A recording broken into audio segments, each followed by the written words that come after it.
How does the offer process work in New York City? We'll demystify this topic in the following video. I'm Nick at Hauseit. Visit hauseit.com to learn how to save money if you are looking to buy, sell, or rent in New York City, Long Island, the Hudson Valley, or here in South Florida, where we're filming this today. So let's get started.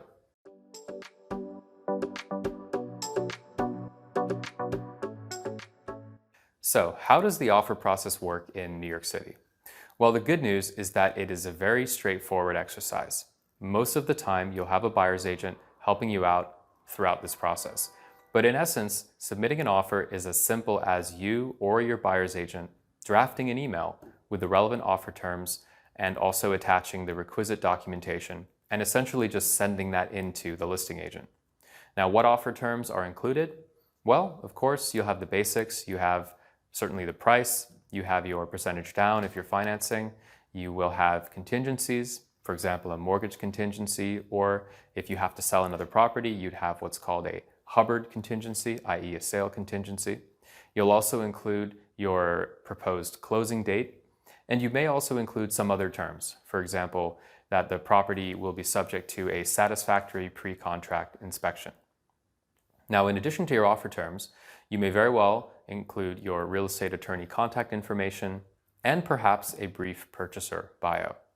We always recommend including your real estate attorney contact details because of the fact that it telegraphs a certain degree of seriousness to the listing agent. And this could have an impact on the seller's flexibility in terms of pricing, or it could just help you stand out compared to other people who may have submitted an offer. Now, what documentation is typically submitted? Well, the most important component is typically a pre-approval. Whether you're buying a condo, co-op, townhouse, single or multifamily home, if you're financing, you absolutely need to include a pre-approval.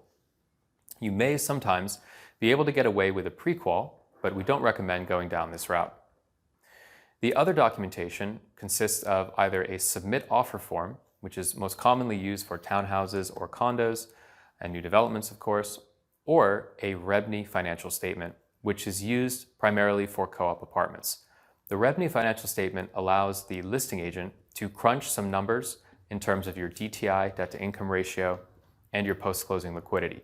These two metrics are crucial for board approval, and so in addition to your offer terms, the seller of a co-op needs to be thinking about and analyzing your financial parameters and whether or not you actually pass the threshold for that particular co-op.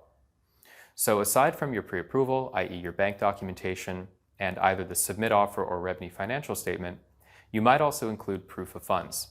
Proof of funds can be the full purchase price if you're buying all cash, but at a minimum, we recommend proof of funds being at least 10% of your purchase price, because this telegraphs to the listing agent and the seller that if your offer ends up being accepted, there would be no undue delay before you sign the contract. In other words, you have the earnest money contract deposit, which is customarily 10%, ready and available in liquid assets.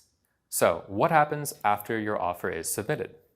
Well, the first thing that will happen is that the listing agent will typically respond rather quickly and confirm receipt of the offer. Now, at this point, the process is very much up in the air, and it comes down to the seller. How responsive is the seller?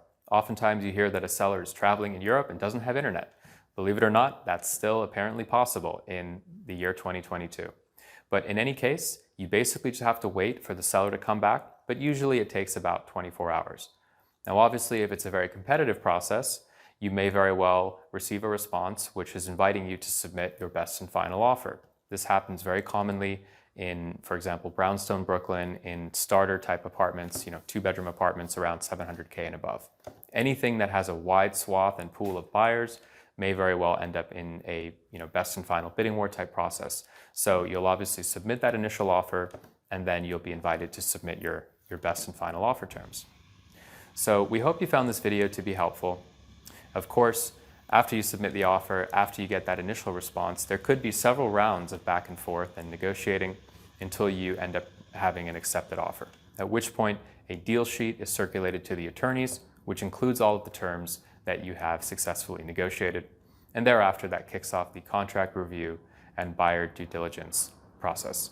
We discuss both of those aspects in separate videos. You can also check out our blog, hauseit.com, for essentially every single phase of buying and selling here in New York City. I'm Nick at Hauseit. Thanks so much for watching, and please don't forget to like and subscribe to our channel if you enjoy our content. Thanks again, and we'll see you on the next one.